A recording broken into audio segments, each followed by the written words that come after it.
Bos, wis dadi bos materi. Ayo sekalian. PowerPoint lah, Pak?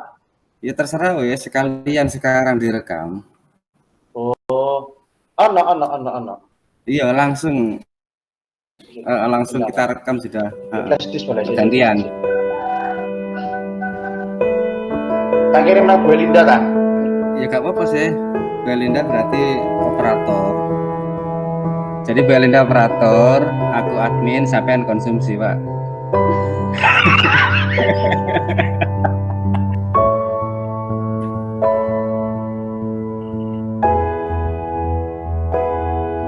Coba Ibu sekarang masuk buka presentasi. Ya.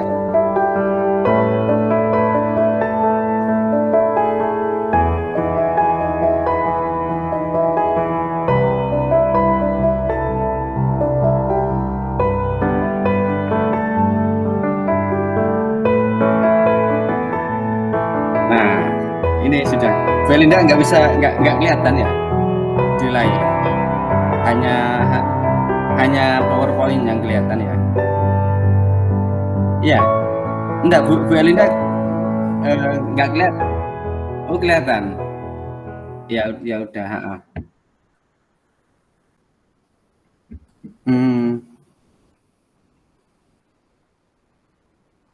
Oke. Berarti Bu Elinda ini bisa merekam. Ya. Iya, jadi sama-sama merekam nggak apa-apa, enak. Ibu dikeluarkan dulu presentasi. Saya soalnya mau. Iya, nah oke. Gimana mulai? Monggo. Saya dulu ya Bu ya. Oke.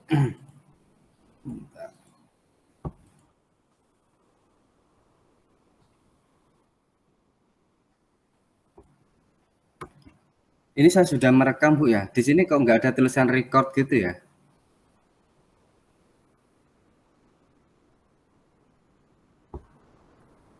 Enggak ada apa itu apa ya? Menginstal apa tadi? Nggak tahu ini ngerekam apa enggak, saya enggak. Tapi Bu Elinda ngerekam kan ya? Ya oke, Bu Elinda. Kita mulai ya Bu, ya Bapak Ibu. Iya. Assalamualaikum warahmatullahi wabarakatuh. Waalaikumsalam warahmatullahi wabarakatuh. Hari ini kita akan melakukan IHT. Iya, IHT. Apa ya singkatannya tadi? In-house training Ya. Ini merupakan kerja individu yang kolaboratif dengan teman-teman yang lain. Bapak Ibu sekalian, untuk pembelajaran online ini kita mulai dengan berdoa. Mudah-mudahan apa yang akan kita lakukan sampai selesai bisa berjalan dengan lancar. Dan mari kita berdoa menurut agama kita masing-masing. Berdoa mulai.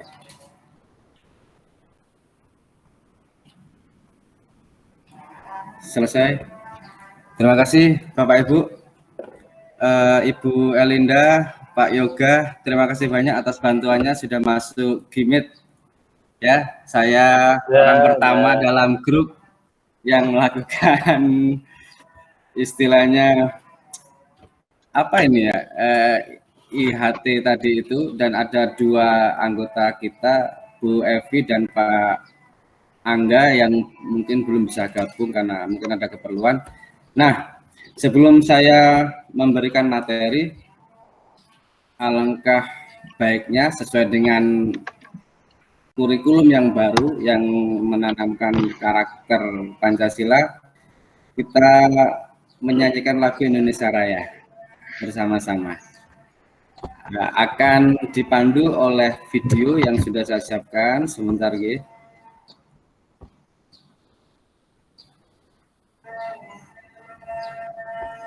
Bentar.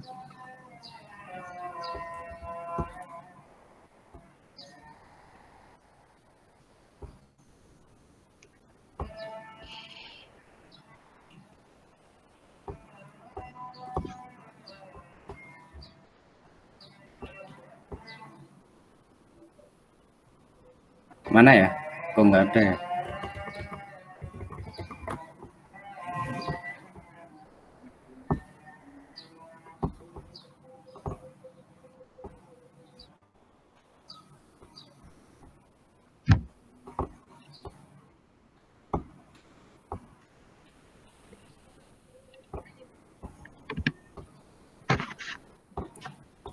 Barusan terdengar ya, Bapak Ibu? Lagu Indonesia Raya. Nggak ada. Lagu Indonesia Raya nggak terdengar barusan. Nggak ada. Ini saya coba untuk memunculkan, tapi kok nggak bisa ya.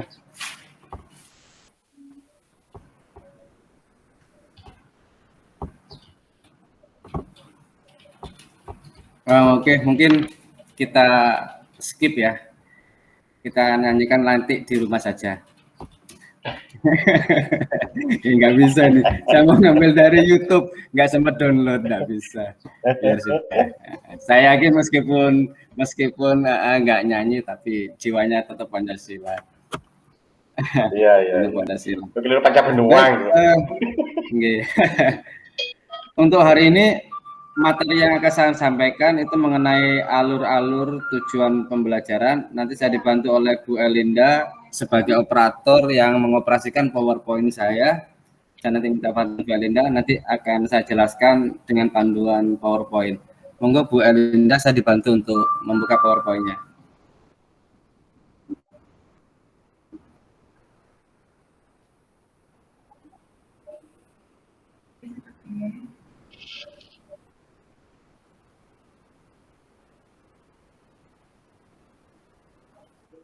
Kayaknya ada suara azan ya, Bu. Gimana ini? Iya.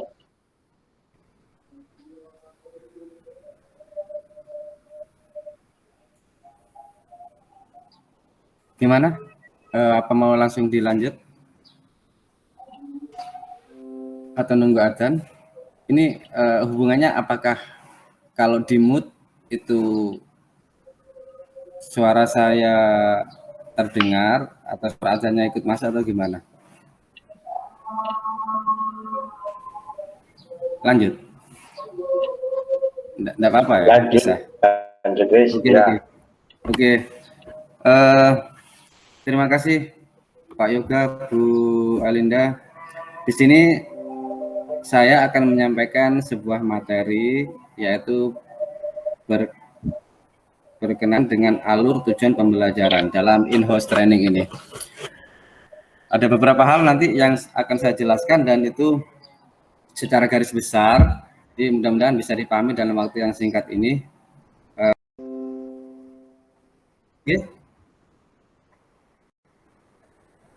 Nggak tahu terekam apa enggak nih, saya nggak tahu indikatornya merekam apa enggak.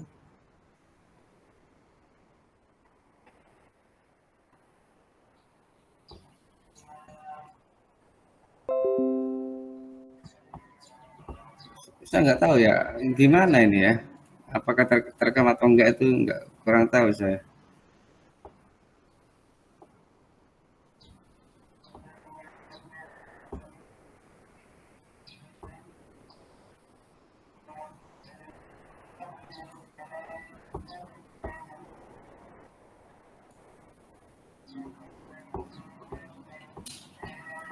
Gimana, saya lanjutkan, Bu?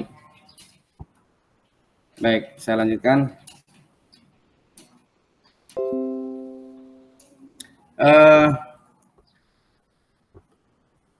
Dalam alur tujuan pembelajaran itu kita harus mengacu pada capaian pembelajaran. Nah, capaian pembelajaran tersebut itu ditetapkan oleh pemerintah dan disusun dalam fase-fase. Jadi secara umum ada dua langkah besar dalam penyusunan perangkat ajar untuk satu mata pelajaran. Yang pertama, penyusunan alur dan tujuan pembelajaran. Yang kedua, pengembangan modul ajar.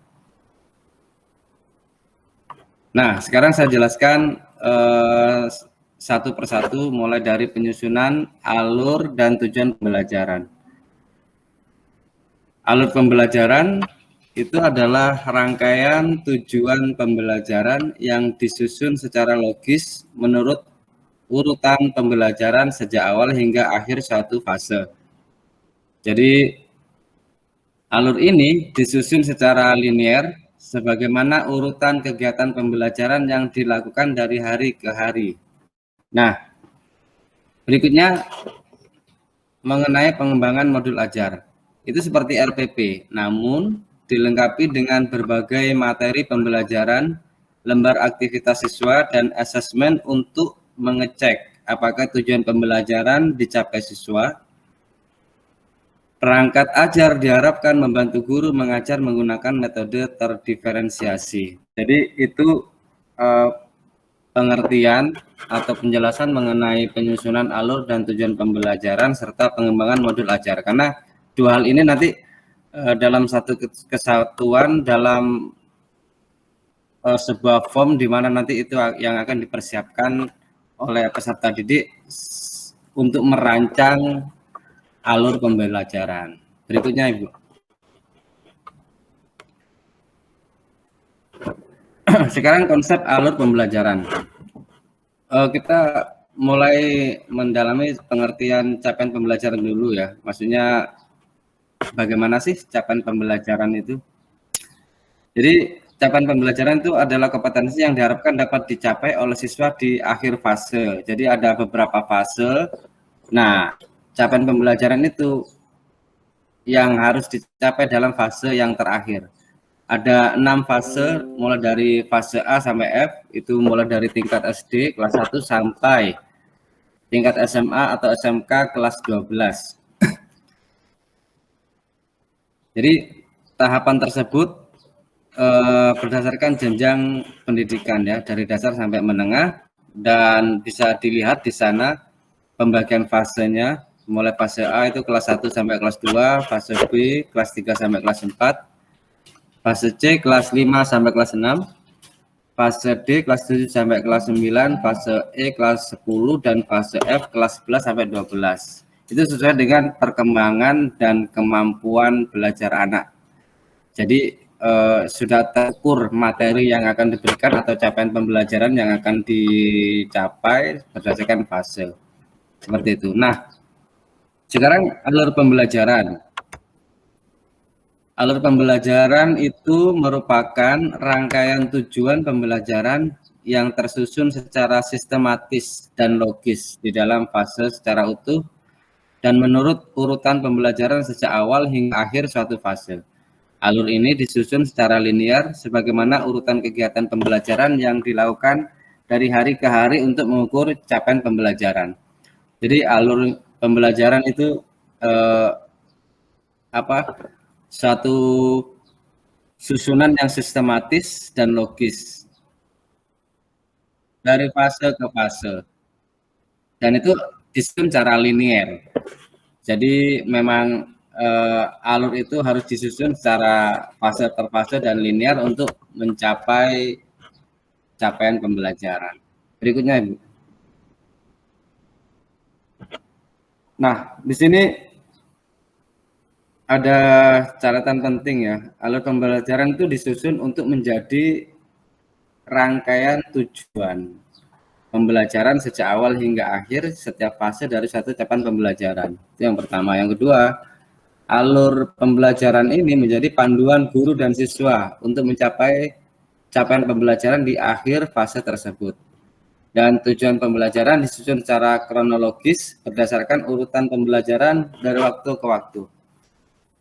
Mungkin sampai di sini sebelum saya melanjutkan pada hal yang menjadi catatan penting, Ibu Elinda atau mungkin Pak Yoga, ada yang mau ditanyakan atau memberikan komentar?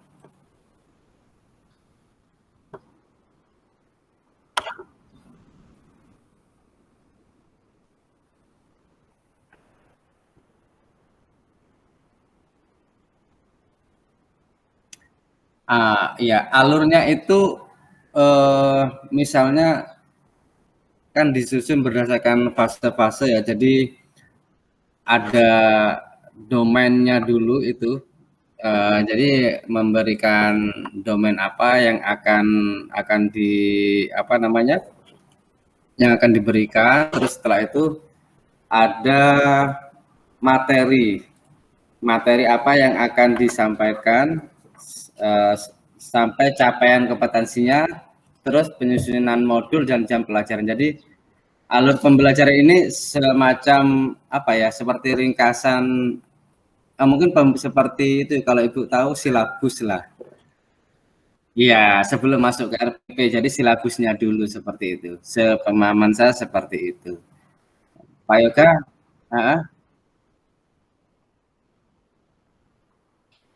iya, ada modul sama alokasi waktu berapa JP gitu.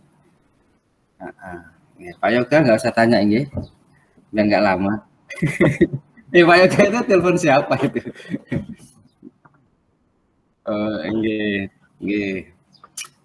Lanjut Bu, berikutnya. Nah, kelewatan catatan penting.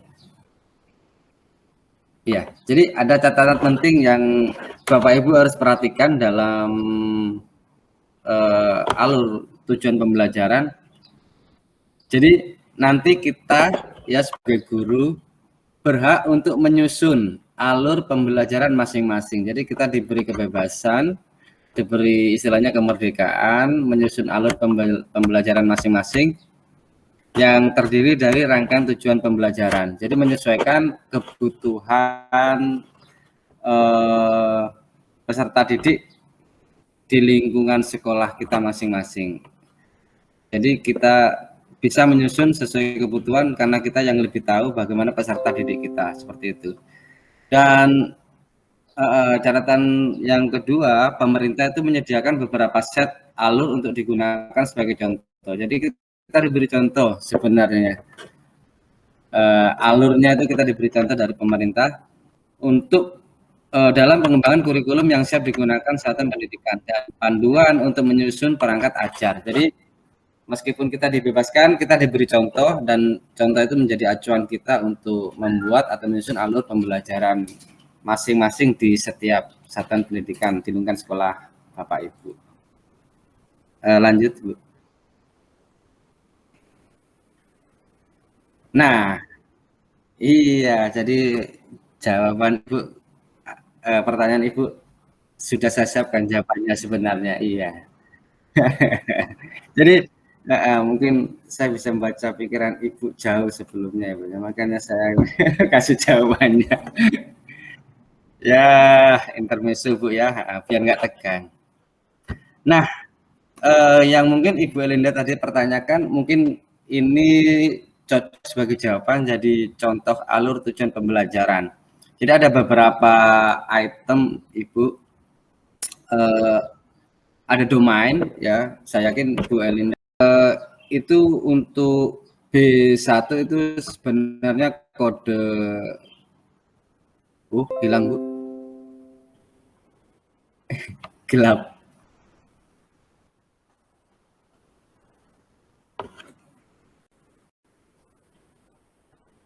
Ya, betul. Padam barusan ya.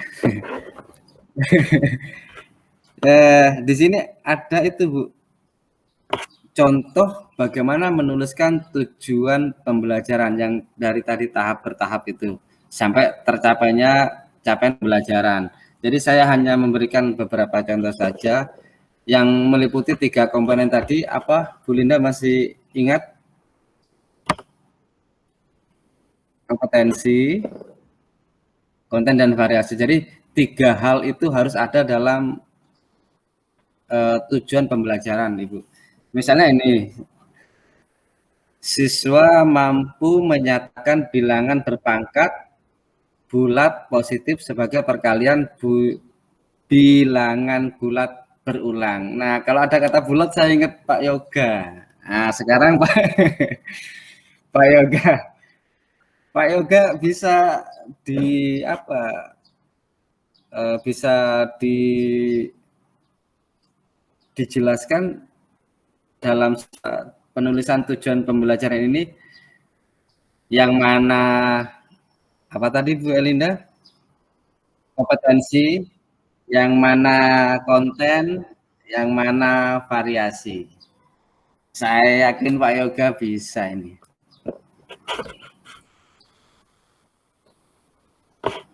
Ayo Pak Yoga. Itu suaranya tolong ya. Ya Pak, ya Pak.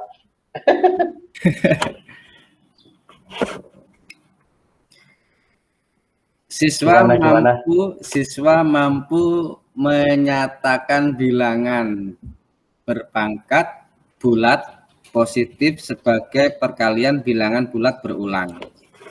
Jadi yang mana yang kompetensi Pak yang harus dicapai oleh siswa?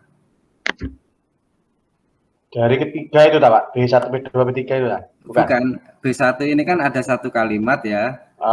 Ini tujuan pembelajaran. Di dalam kalimat ini ada 3 aspek yang harus ada. Yang pertama kompetensi, yang kedua konten itu materi, yang ketiga itu variasi. Ini tebak-tebakan saja Pak Yoga. Iya, jawabannya ada 3 itu tak? Iya. Pilih salah satu gitu. Jadi yang mana yang kira-kira kompetensi di dalam kalimat ini Pak Yoga?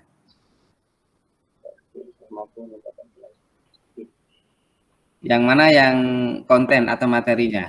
Materinya yang mana? Materi. Apa yang bingung ini Pak? Bisa dibantu Bu Elinda?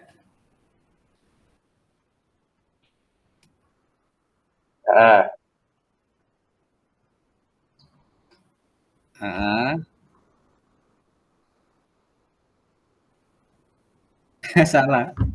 Kalau apa yang mau dicapai? Iya, yang mana dalam kalimat ini? Ya, menyatakan. Jadi kompetensinya mampu menyatakan. Terus kontennya?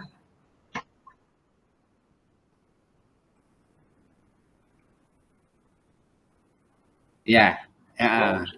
Terus variasinya? Perkalian bilangan itu. Sebagai perkalian. Iya, berpikir kreatif. Jadi nanti Pak Yoga, Bu Elinda dan saya, kebetulan kita sama-sama guru seni budaya di sini ya. Wah, kebetulan sekali ya.